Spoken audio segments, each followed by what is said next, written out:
3, 2, 1. Never has there been a better time to be alive in human history. If you're not feeling it, you must discover why. Join Matthew Bolton in developing and applying a framework of objective optimism toward a flourishing life of meaning, health, and happiness. Here's your host, Matthew Bolton. Hi everybody, welcome to Mr. Brightside. I'm Matthew Bolton. Today's show is an interview with guest Cynthia Zhai. Cynthia is a voice coach, but it doesn't mean she's a coach for singers, which is what we commonly think. She's a voice coach for particularly business leaders and other people in positions of leadership, but it's not just for people in leadership positions. She coaches anyone about how to have a more assertive, influential voice and how to connect with oneself through voice. And I had Cynthia on because I'm always looking for different approaches to life or different aspects of life that we might optimize to better serve a full, integrated, optimal life. And I think voice is something that's very overlooked. That's certainly Cynthia's position. And I found talking to her that she obviously knows her stuff very well. She's very passionate about it, and you can see that in the interview. And I'm just now walking away from it, paying more attention to my voice and how I can affect it, and also how my voice can help affect the way I feel and the way my whole, the way I connect with myself. So I found it quite a fascinating interview, and I hope you will too. I hope you find value in it. I'm going to take you there right now. Enjoy. Hi, everybody. Welcome now to our interview. I'm joined by Cynthia Zhai. Cynthia is a voice coach, professional speaker, CSP, and best-selling author. She's also a TEDx speaker. Cynthia has helped business professionals and professional speakers from 46 countries across 6 continents with their voices to speak with impact and conviction, and engages and inspires people to embrace change and take action. Cynthia has been a professional speaker and coach for the past 18 years, and her engagement spans 5 continents in 18 countries and regions, such as the USA, Finland, the Netherlands, Portugal, Spain, Argentina, Egypt, Singapore, Malaysia, wait for it, Hong Kong, Macau, mainland China, India, Brunei, Vietnam, Thailand, Indonesia, and the Philippines. Cynthia has appeared in USA's Discover Your Talent show, Singapore radio program 938 Live 4 times, Hong Kong Radio 3, and Malaysia business radio station BFM as a guest speaker on the subject of voice. Cynthia has spoken to more than 20,000 audience members across industries, from the world's top MNCs such as K&L Gates Washington, D.C., Stanford University, Sophia University, Mercer, Google, HSBC, and Procter & Gamble, to government bodies such as the British High Commission Singapore, Immigration and Checkpoints Authority, and the Singapore Air Force, among others. She's a regular guest on podcast shows around the world, and we're pleased to have her here with us now on Mr. Brightside. Thank you very much, Cynthia, for joining us. Sure, thank you. All right. Thank you for having me. Now, you've got a lot of stuff going on here, and I want to know how you got to be doing all this. I wonder if you would start with a brief history, what led you to this work you're doing, and why is it important to you? Sure. I really believed when I saw that quote, which says that we teach what we needed to learn the most. And voice was the area that I needed to learn the most. And even though I had training when I was young in singing about voice, but it didn't help my speaking voice. And when I started my career, I needed to sound more assertive. I needed to speak up. And that's where it led me onto a journey of discovering my own voice. And here it is. Okay, so you recognized there was something in your voice that was holding you back in your career. Is that what you're saying? So in the beginning, it was more about the assertiveness and also not being heard. So I remember that in meetings, I was not really speaking up. Even if I did speak up, I was not well heard. And so my boss was saying to me, she said, when I hired you, I saw that you were very capable. But how come I seldom see you speak in meetings? All right. So then I realized, there was a problem. Okay. I got it. All right. Well, who do you, in your voice coaching business, who do you help with mostly? Singers, right? Not really. No. It's more about professionals. Yes. Yeah. So they are either in the senior executive role where they needed to learn how to speak to their teams with authority. Mm-hmm. And there are also groups, they needed to do all kinds of presentations, including lawyers. Okay. So those would be two groups. And what are the most common problems those leaders, the people in leadership positions, come to you with? So they will say that I am the expert, I am the authority, but my voice doesn't show that. So they have built up a great career in what they're doing, but whenever they're speaking, people didn't see them as the authority. I see. Okay. So, some of my clients, when they started speaking, they didn't even know that they were the one who is leading the big team. You mean, what do you mean they didn't know they were leading it? Like they didn't know that they are the leader. Okay, so they weren't able to express that properly? Mm-hmm. Yeah. All right. Because they didn't sound like a leader.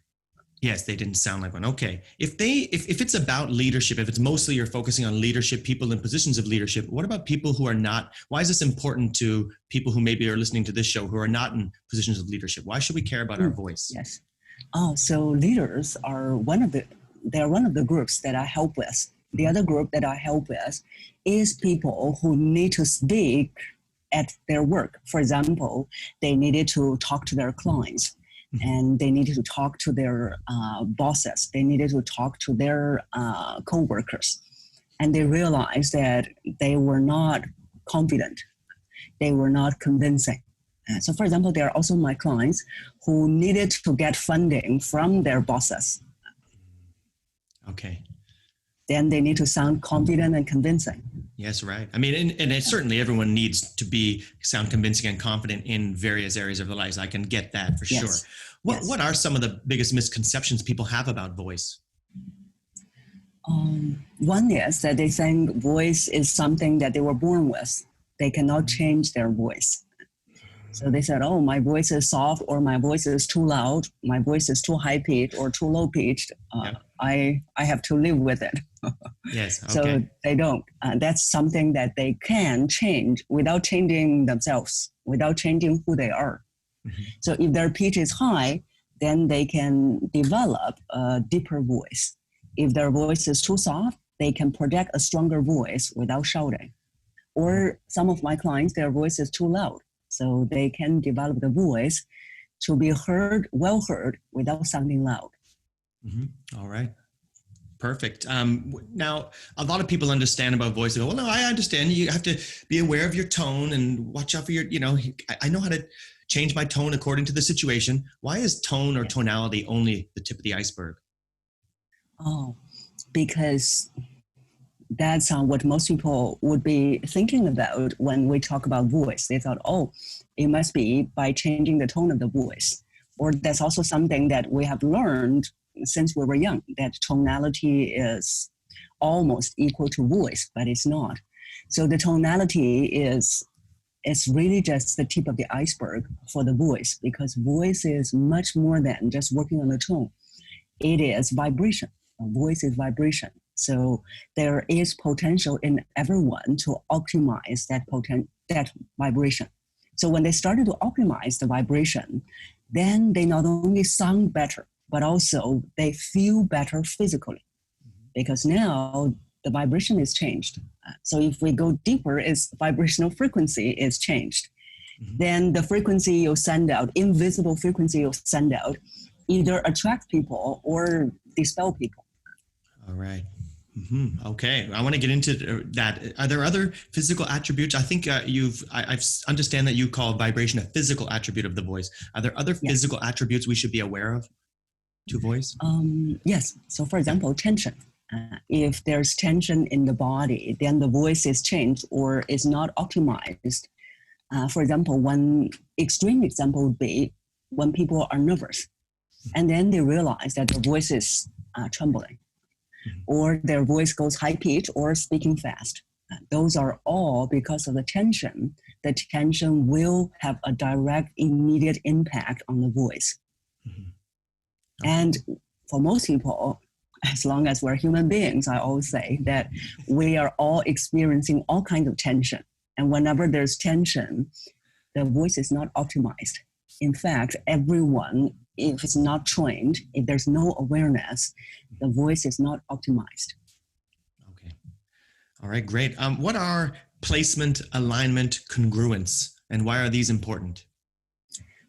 Because you see that nowadays, I would say that most people, you can also see that when we're talking to people, they are not present. We can see that they are preoccupied. Mm-hmm. And when they are preoccupied, they are not present. They are not connecting with the person in front of them. And that is a reflection of you not connecting with yourself. So when we're not connecting with ourselves, then of course that we're not going to connect with other people. Mm-hmm. And so voice is one of the ways to help you reconnect with yourself, because we're all living in the head for most people.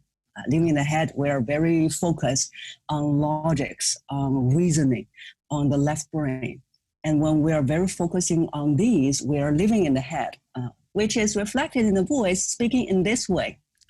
You can see that that voice is thinner, is almost like living in the head. Yeah. So what I do is to help them reconnect with their body so that the voice is not just living in the head. The voice is now projected with the full body. So through voice, they can get reconnected with themselves physically first, physically aligned. Mm-hmm. And then, of course, that it will affect how they connect with themselves emotionally and mentally. All right. And this is what you call the head voice, is that right? Yes. So the one I demonstrated. Yeah. Okay. And how common is that? You said most people or something. How common is it really? Like most people live in the head? Yes. Okay. Yes. And yes. How is this a result of a success-driven society? And what does that mean? I think that's what you've said before about that. Yes, because you see that most people think in order to be successful, that somehow we were planted this idea. It is so common every time when I check in my workshops, in my speeches, I always see the majority will be nodding their head when I say that. Have you ever had this idea that if you bring emotion into work, it will affect your productivity? It will affect your efficiency, effectiveness. And most people will be nodding their head because that's how we were planted in the success-driven society. We need to work harder. We need to work faster. We need to be efficient. And in order to do that, we cannot bring emotion. We cannot use too much of the right brain. And that is the result of the success-driven society. We are living in the left brain more than living in the right brain. Okay, so you mentioned reconnecting with oneself. How can people rediscover their whole voice and reconnect with themselves? Okay, so the process that we go through, there are three major steps. And so the three major steps, they are, most people would have heard of, which is one is breathing. Because when most people are living in the head, the breath is also shallow. And that's why that they always feel, for example, some of my clients, when they finish a day's work in the evening, they feel that, my brain is lack of oxygen. I need to go out of the room to get some new fresh air. That is a sign that your breath is not proper. And there are also people that when they speak for some time, they feel tired. So that's why that we needed to work on the breath, because also that breath is what powers the voice. So when we started to work on the breathing, to get the breathing proper, we started to connect with ourselves as the first step. Mm-hmm. Breathing. Okay. I hadn't heard anything like that before. So that's great. What can we hear in a person's voice? You've mentioned a few things already, but what can be heard? How can you tell by listening to a person? So the very first thing is, for example, the example that we had, which is when you're nervous, the voice will be trembling, high-pitched, or speaking fast. So that's one we can hear, whether you're nervous or calm. Mm-hmm. And the other things we can hear, for example, that whether you're angry or you're excited. So that's the emotion we can hear. We can hear the mental state, which is nervous or calm. We can hear the emotional state, excited or angry. Mm-hmm. We can also hear the physical state, whether you are well or sick. So that's why sometimes if we want to call in sick, but we're not sick, we cannot say, "Hi, boss, I am sick." Summon it up. Yeah. Summon up the energy to show up. Yeah. Yeah. People are aware of that on some level, but not to the level that you're aware of it. I've also heard you say something like it can show us who we were, who we are, and who we might become. What can you break that down for me, please? Yeah, so just now we gave the example, mental, emotional, physical state for the present, for who you are right now. But voice can also reflect who your past, who you were. For example, for people who are growing up in a family where that they were not encouraged to speak up, they were not encouraged to express who they are, then you hear in the voice, most of the times their voice is like this. It's not coming out. It's more held back. Okay. And so even for soft voice, for loud voice, for speaking fast, these are all reflecting our past. Okay. I'm very curious about the idea of reflecting who we might become. What's that about? How does it, It's the potential that you have. The potential you'll have. For example, the other problem is that most people will be speaking with a monotonous voice. So a monotonous voice shows that one is, of course, the result of focusing too much on the left brain. The other one, it also reflected that for most people, you are not engaging with life fully. You're not engaging with life fully. And that so the potential, to your future. Yeah. Go ahead. So the potential would be that we can help you to engage your life fully. And when you start to engage your life fully, not only your voice becomes more expressive, but also you will start to see the multiple facets of life.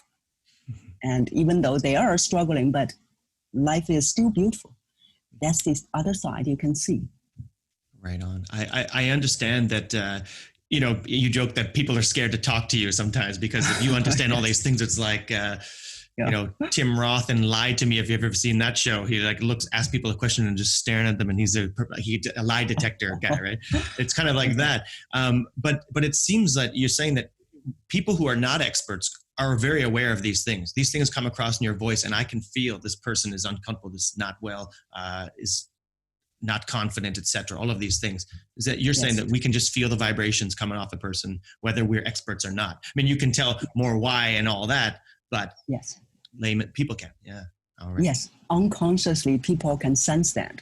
For example, some people started to speak, and then we just feel physically uncomfortable. Some maybe even the goosebumps. Yeah. Oh, yes. Indeed, I've felt that. And then you also feel the comfort in this person's in control. Everything's good. Yeah. I felt a difference myself, I must say, in my own classroom. I teach at a university here. And I sometimes when I'm speaking on something, maybe I can tell that it's a little unpopular. Or I just haven't come out of the gates the right way. And I can hear my voice going the wrong way. And it doesn't work. The class feels like loses confidence in me. And other times I come out just completely comfortable, and then my voice is something different, and I can feel that my voice just sounds better. And of course, the class goes really well. Yes. I wonder this, Cynthia, this is kind of the $1 million question for me, right? If I feel good, then I sound good, right? If I feel confident, then it's going to be projected or reflected in my voice. Likewise, you said, if I feel sick or if I feel nervous, if I'm not confident, that will be reflected. So can we then, by focusing on the voice first, if we change our voice and pay attention, can we affect how we feel?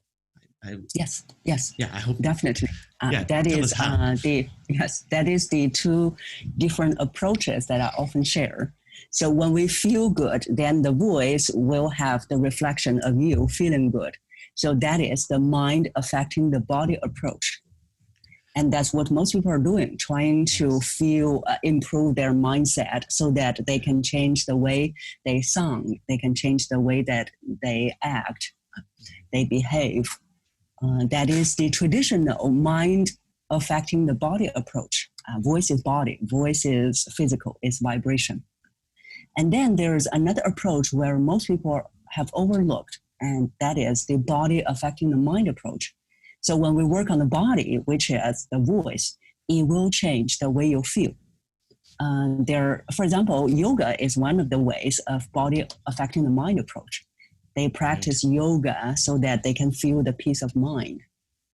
And there are also other researchers. For example, the other TEDx talk, power pose, is putting yourself, putting yourself into the power pose, like the Wonder Woman pose or the Superman pose. And then by putting that into that posture for 2 minutes, and they realize that it changes your hormone levels. So that is also body affecting the mind approach. Right. That's exactly what I thought of, Cynthia. I wondered when I had that question, I assumed you were going to say, of course, voice can affect your feelings, but I had that posture idea in mind. I've heard that if you just change your posture, your mood changes, your whole, I guess, vibration or something changes inside you. Yeah. Yes. Yoga is a even more clear example for me, to be honest. So thank you. I got it. Sure. How can we empower ourselves through voice? If that's a new question, I'm not sure exactly. Yeah. Okay. Go ahead. So, by working on the voice, which is to work on connecting with yourself, reconnecting with yourself, that itself will empower you already. Because when you start to reconnect with yourself, when you started to realign your own vibrational frequency, the physical side of you is more in harmony, which will be reflected in your outlook, in your mind, in your mindset, in how you feel. So that's why some of my clients, when they were developing their what I call the full voice, when they are optimizing their vibrational frequency, I can see that they're glowing, even though they didn't realize. But what they realized was some of my clients, they would tell me, they said, I don't know why, I just feel good. All right. Then I'll explain to them why they felt good. Yes. And that's what we need to, when I'm trying to get going here, how can we understand these things? Yeah. Because then we can, summon them when we want to, to really reconnect and make a lasting change in our lives. What are some quick and simple things we can do to develop a powerful voice? Yeah. So one thing is we mentioned that tension is in everyone. When there's tension, it is affecting your body. It is affecting your voice. So one quick thing people can do is to relax. But to relax is easier, sound easier, but there are also quick things we can do. For example, one thing I always ask my participants and clients do is to make a sigh. It's just, we do, So when we are doing that, we are sighing out all this tension, all this holding. So you see that nowadays, especially in business settings, this is how people speak. When they're speaking, this is the way they're speaking. And when you are sounding like that, the impression is that you're not opening up. You're as if that you're holding a lot of things. And this is so common. We see people speaking in that way all the time. Yeah. When you speak in that way, you're not relaxed. You're not releasing the breath. So to break that pattern, we can just make a sigh. Okay. All right. Then what does an authoritative voice sound like? And how can we develop authority in our voices? Sure. So the authoritative voice, most people have realized one is a deeper voice. Okay. And there are also researchers showing that if you have a deeper voice, for example, if you are the CEOs, they can earn $187,000 a year more. That's quite specific. That's a research done by Duke University. Yeah. So they did a on CEOs, those CEOs who have a deeper voice, they realize they can earn that much more. And they are also having longer tenures. And it also applies to women. So women who are in the higher position, they realize, they have a deeper voice as well. People show more respect. And people feel also more secure around people who have a deeper voice. Okay. That's why you see that Margaret Thatcher, the British Prime Minister, she worked on her voice and dropped almost half an octave. Wow. Okay. Is there must be something biological in that? Is there something historic? Yes. Okay. What's that about? Because you see that in the Stone Ages, when when men going out to hunt, and then if you're speaking with a very loud voice, it doesn't give people the sense of security. So it's those who are speaking with a deeper voice, with a slow and calm voice, that makes people feel more settled. Right. So it's certainly not about volume. It's not like I'm going to take command or be authoritative by yelling, right? Oh, That's that right. guy's in control. No, it's a person who's in control of themselves, calm and confident, but deep. Yes. I mean, yes. So all other things being equal. Yeah. Yeah. And because of those researches, so a lot of my clients, when they came to me, they said, in order to sound authoritative, I purposely lower my voice so I sound more authoritative. So I said, okay, how long did you last? There's one guy, he said 10 to 15 minutes. Okay. So that's already very long, and that's the wrong way. So when you are purposely lowering your voice, that's the wrong way of projection. Yeah. So we want to develop a very natural way of speaking. And the real purpose is actually not to develop a deep voice, even though we say that there are so many researchers showing that a deeper pitch is more authoritative. But what we're really developing is a full voice, a voice that's projected with the full body. And the good news is that when you develop the full voice, for most people, the pitch will go deeper by itself as a result. I like this concept of a full voice. I like that more than just a deep voice or a strong or a loud, whatever, but a full voice. I think that speaks to me a lot. I wonder, what is this, like when you mention authority and power, are those kind of interchangeable terms to you? Authority and power? Maybe? Like it's an authoritative or powerful voice, maybe? Yes, in some way, yes. And I wonder why do you focus on we want to you should you can have a more authoritative voice, a more powerful voice. What do these concepts imply to you? What does the concepts of authority and power mean to you? It means that you mean what you say.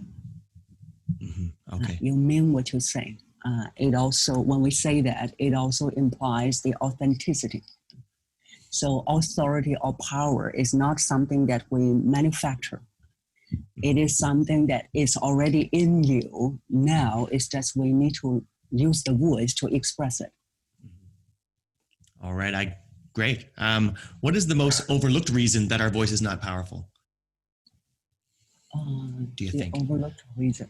Some people just don't pay attention to it, and then So, it's because that I think it has to do with the way our society is operating. Because ever since the machinery revolution, which was probably the second revolution, that we have more machines and people started to speak less. And when they started to speak less and write more, nowadays type more, we started to speak less. We started to use the voice less and less. And that's why that people are not really paying attention to improving their voice. Because less attention is given to the voice. Right. I see it. Okay. See that in the ancient times, we were using voice as the main tool, because at the time that writing has not been invented, printing was not invented. And so that's why we have this oral tradition. People are walking from different villages to different villages, tell stories of history. And voice was used as the main tool. And today, even for some of the tribes, American Indian tribes, and even some of the minority ethnic groups in China, so they still don't write. They only use their voice, and they know the power of the voice. I see. Okay. This one is not, I don't know how much this is related to voice, but it's something I saw you dealt with on a blog. It's about stage fright. How can people overcome stage fright? I'm curious about this. Okay. Yeah. So the stage fright is is very common because we are so concerned about how other people see us. We are so concerned about how other people judge us. And and the deeper fear is shame. So we don't want to look bad in front of people. We want to make sure that we have a good impression on other people. Yes. So when we deal with stage fright, we cannot just tell them, oh, you need to do this, and do this. Yeah. But sometimes one bad experience will haunt this person for years. So some of my clients who had stage fright, it was because, for example, primary school, something happened and it was still haunting them today. Mm-hmm. But there are also others, and I realized that it could be happening maybe when they in their career, once that they gave a terrible presentation and it haunted them for years, they started to avoid presentations. Mm-hmm. So that's why when we work on stage fright, we cannot just work on the techniques. We also need to work on what created this fear. What is the real fear? Yeah, you have to be a psychologist on top of just understanding the mechanics and the about voice. You have to understand all kinds.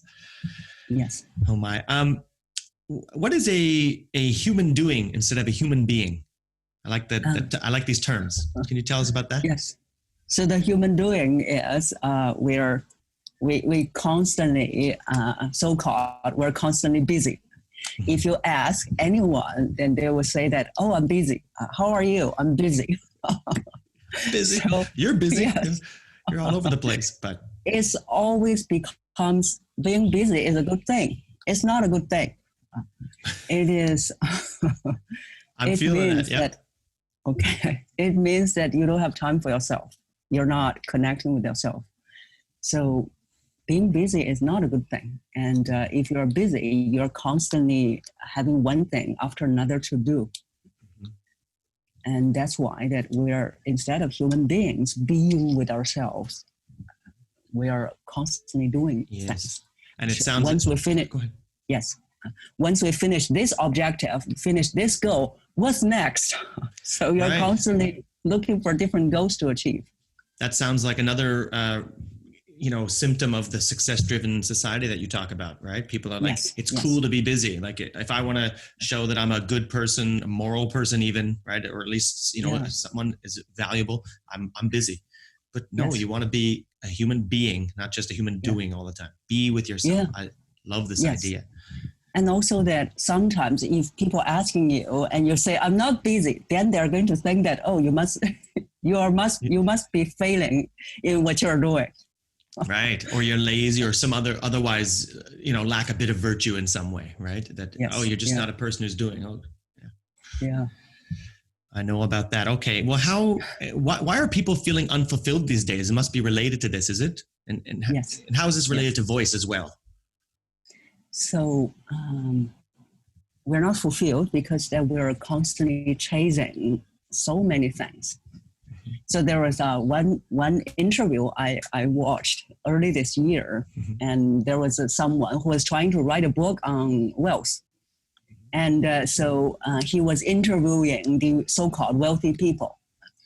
And he interviewed first a millionaire. So he said, you have so much money, you can do whatever you want. You must be fulfilled. And this millionaire said, oh, no, I'm not fulfilled. I don't have a private jet. So then he said, okay, let me interview a billionaire. So then he went to interview a billionaire. And he said, oh, you have a private jet. You have anything you want. You must be very happy, very fulfilled. And this billionaire said, no, I'm not fulfilled. My private jet is too small. Yeah, well, it's a tough life. I'm feeling it for those guys, but I get it. Yeah. And this is what I talk about a lot, of course, is obviously focus on what you've got, try to nurture it and make it grow, obviously have better goals, but still appreciate what's going on and be present, I guess, is part of that. Yeah. How is that lack of fulfillment or these kind of scenarios, how is that related to voice? Because when we are so-called not fulfilled, the reason was that people are constantly chasing more, chasing something bigger, something better, a bigger house, a better car, a more famous brand. Yeah. And that's why you see there's so many young people, they didn't even make a lot of money, but they're buying all these big brand bags. So I've got it. I see it all the time. People are chasing things outside of themselves. And we actually need to go in to search the fulfillment. And voice is one of the channels to help you go within to connect with yourself. Yes. Okay. Yeah, this is the key. That's what I'm looking for. Just how can we reestablish the realignment and congruence, as you call it, in our voice? How can we do that then? Yeah. So then developing the voice, instead of living in your head, we want to live in the body and we want to live in the heart. Okay. Got it. You mentioned a couple already, but what do most people work on when they think of self-empowerment? They work on these things while ignoring voice. What are some of the other things people are trying to work on? And it's, well, you got to add voice as well. Yeah, there are things, for example, you see that what are some of the courses that are best selling? There's courses like how to be successful, how to make 7 figures, how to make multiple 7 figures. Yeah. So these are all the things that people are trying to learn, so-called to improve. And some of these books maybe say like you should be working on your health and fitness, and that'll help you, and that'll help your energy. Therefore, you'll be whatever. You should work on your mind. You say a lot. People are working so much on their mind, trying the mind. Mind whatever approach versus the opposite. So, mind affecting the body approach. Yeah. Right. Yeah. So they're doing that a lot and focusing, but they're ignoring voice, is what you're saying. Yes. Now you reminded me. Even for me, earlier, many years ago, when I was reading those so-called success books, and I remember that there was one book. I couldn't remember the title of the book, but there was one book. It's talking about secrets of success, I think. Something related to that, like secrets or keys to success. And I remember that in that book, the very first chapter, when I saw the first chapter, I skipped the first chapter. Because the first chapter said gratitude. Okay. So at the time, those best-selling courses, they're saying, oh, how to be successful, you need to blah, blah, blah. And as a result of even before I was awakened, I was also being affected by those approaches. So I saw that book, I said, gratitude, how do they have to do with success? So I skipped that chapter. And then today, if you saw that, would you be reading that chapter, would you? It is so true. What does it mean to you then? Gratitude, what does that mean? Gratitude, there are so many layers. One is that when you are paying attention to gratitude, you are starting to connect with yourself. That's one. And then two is you are also starting to see what you already have instead of looking for what you don't have, so that you go and chase after them. Yep. So you see that, interestingly, the whole book I read, I don't even remember what are the other chapters about. I only remember the chapter I skipped. Well, effective book then, because they put the important thing right out for you, and it's helped you think about it since. So I guess that book had some value for you, even though you didn't remember the rest of it. Yeah. How about this? One more before I ask you that. How can voice lift people or put others down? More than just the words we use. Obviously, if I'm like, you idiot, or you're so cool, but just how can voice do that? Yeah. Regardless of words. It's the vibrational frequency it sends out. So if we say, let's do it, then a lot of people will be turned off. And because that pitch is so high, and also that it's not authentic. It's like that you are just pumped up for that moment. Yeah. So instead, we want to hear from people, or we are influenced, even unconsciously, by people whose frequency is more authentic. It's really, they are feeling it, and then they are saying that. So, right. Yeah. Wow. Okay. How about this then? I want to ask about your book. It's Influence Through Voice is your book. Yes. What can people learn from reading this book? So they would learn almost all the things that we talked about. which is that what are the real potential in your voice, and how to develop a full voice so that you can be more connected with yourself, and also how to live your life more fully, which is through that using your heart, being connected with your heart. So we're saying that you need to live in your body, you need to live in your heart. So that's what they are going to find out in the book. Very good. This is unrelated to voice, but it's certainly something that's important on this show. And you have a great experience in this. I wonder, in what way are you an example of flourishing against the odds in your career and your life? Share a bit of that with us. I think it's one thing is that I connect with myself to not being affected. So the first step that I think for me, now I look back, was to take a pause and not being affected by the society saying that, oh, you need to have a better car, you need to have a bigger house. But looking at yourself, asking yourself, what is it that really fulfills me? And what is it that my heart really wants? So when I'm connecting with myself, knowing that what I really want is to have more people getting heard, to have more people get their message out. And that fulfills me. So then I am going to do more of that. So when I do more of that, then it really shows that the quote from Zig Ziglar works, which is that if you can help enough people get what they want, you will get what you want. All right. Yep. I'm down with all of that. And I guess what I actually meant to more so was your actual real experience in life, that you went to the States and started doing a business without any help or anything like that. Can you tell us just your experience, your actual real life experience and existential experience of how you grew this business and everything? I just think it's a great story. Yes, because this is something that I believe in. So even though when I started, there are a lot of voices, they're against it. Even my mentor at the time. So I left my mentor, but we are still friends. And and that's one thing is that you must have faith in yourself. You must have faith in what you believe in. So I believe in the voice, the power of the voice. And so that's the first step. If you want to flourish, if you want to get fulfilled, you need to do what you believe in. You need to do what you love. Yep.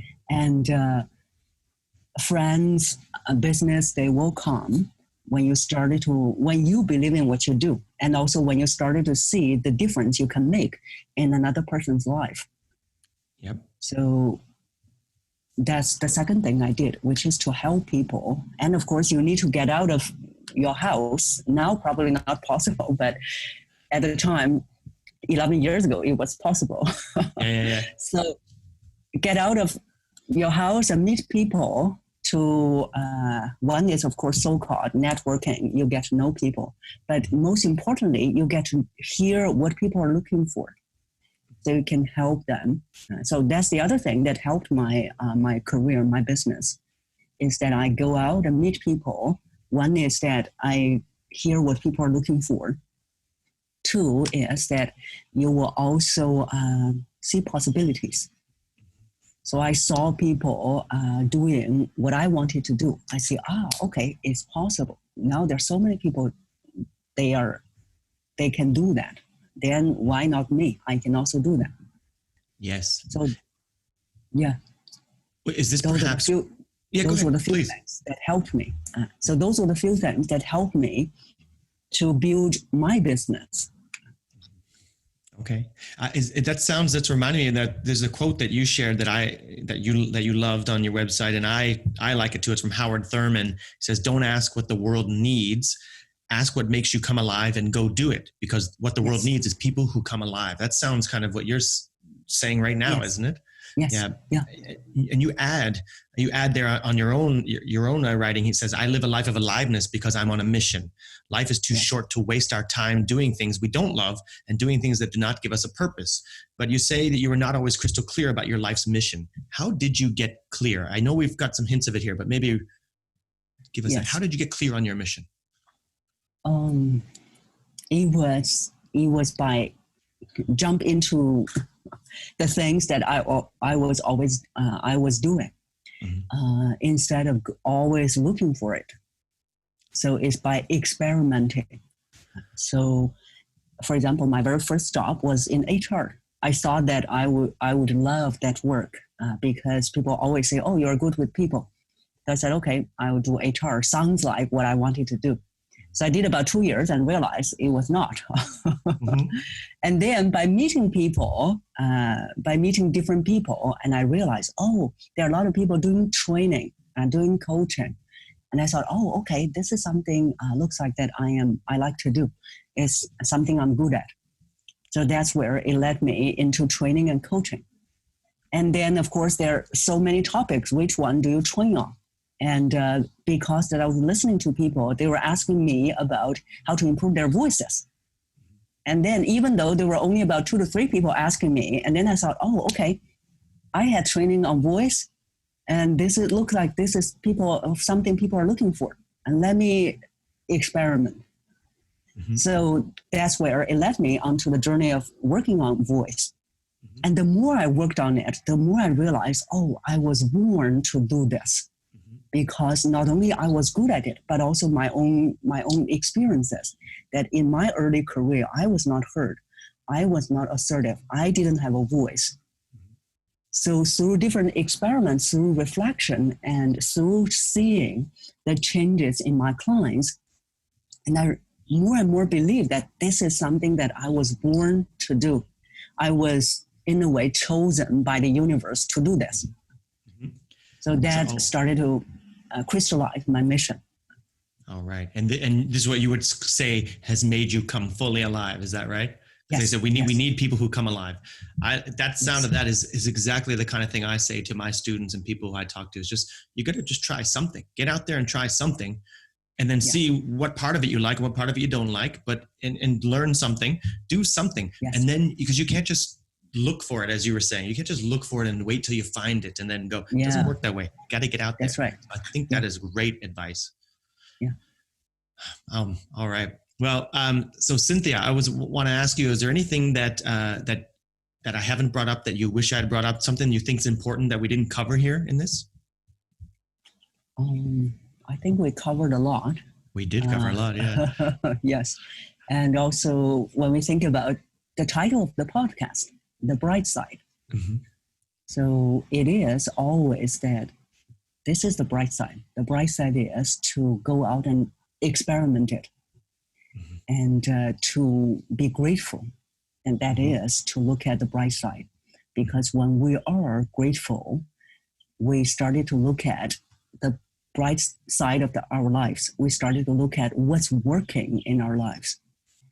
And when things are working, then we want to do more of it instead of doing the things that are not working.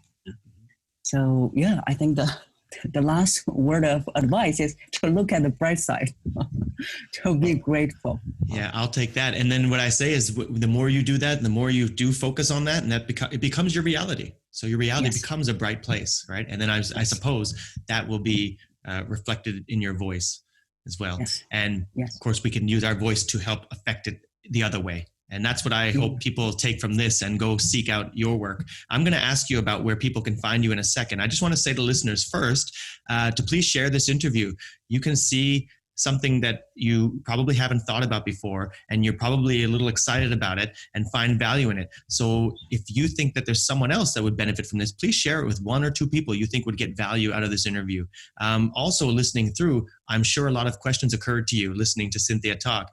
And then you're like, Matthew, you didn't ask it what I wanted, right? So you ask it. Please ask a question. Go to the comments section on wherever you consume and ask questions there. You can also go to the Mr. Brightside Facebook page, facebook.com/MatthewBolton.ca, and ask us there. And I'll appreciate all that. Thank you. Cynthia, where can people go to connect with you directly and learn about you and your work? Sure. So they can, one of the best places they can go to is my YouTube channel. So they can just go to YouTube and search Cynthia Voice Coach. They should be able to find my channel. So we have over 150 videos. Wow. And now we have, I think it's 40 plus K subscribers. So that's where they can find a lot of resources. And then then of course my website. And so I wouldn't say the long name of my website. Well, we're going to put it up so you can go ahead. Yes. Okay. So it's a powerful executive voice.com. Yep. And on my website, there's also a lot of resource they can learn from. And of course, the final channel is my social media platforms, Facebook, LinkedIn, Instagram. They can find me there. And so that's the third place. All right. Well, that's great. Well, we're going to put it all up there. Everybody can see easily where to go. And of course, in the show notes, we'll provide links as well, so you can find it easily. Go find Cynthia easily. Cynthia, I'll tell you what, it is true that I have thought a bit about my voice at times, just kind of before I go into somewhere and say, I got to be conscious of my voice and try to, but I didn't have any idea of how to do it, how to get myself in the right state, how to project a good voice or prepare myself at all. And then certainly to the extent I ever was conscious of it, I didn't go in my life afterward and then think about how should I think about my voice and connecting with myself. So that's why I invited you on. I thought, this is something I haven't thought about and I ought to. And I'm very interested now to learn more about it. So I very much appreciate you coming on and sharing your expertise. Thanks for coming on. Sure. Thank you very much for having me. All right. And I want to say to listeners, listen to Cynthia, rediscover and remember the transformative power of your voice. Learn about how to nurture it and feel fulfilled in living a life that's connected, aligned, and true to yourself. And I'll see you guys next time. Mr. Brightside, your time out to refresh, refuel, and refocus your mind and energy toward building an optimistic framework for flourishing. Life is good. It's up to you to choose the bright side.